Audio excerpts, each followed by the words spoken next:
更换这个电源板呢，先把锅翻过来，然后松掉这个4个角的螺丝，把它松掉，然后这里上面还有3个螺丝，把它松掉，然后这个底盖板就可以拿走了。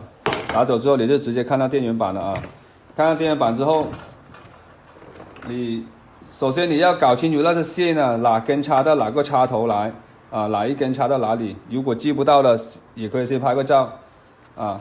然后呢，拿个1字螺丝刀啊，直接从这个边上靠着这个边，把这个线插头往上翘啊，一顶它就出来了。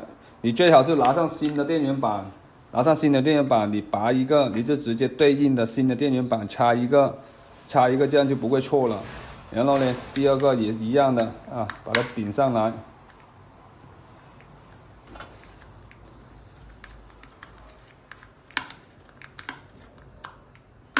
啊，它就出来了。如果说像这种那个口啊翘的有点变形了，一定要拿个钳子或者拿个硬的东西把它轻轻的压一下，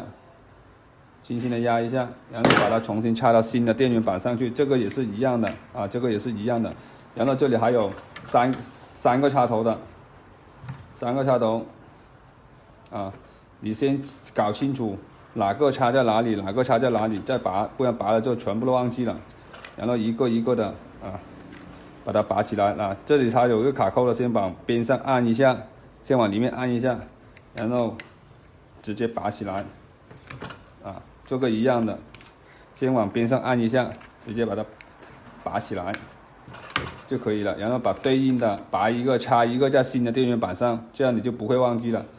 一个一个对应的把它按到位，它会有一声响的卡的一声卡到位的啊。把它按到位之后，这样的更换电源板就完成了。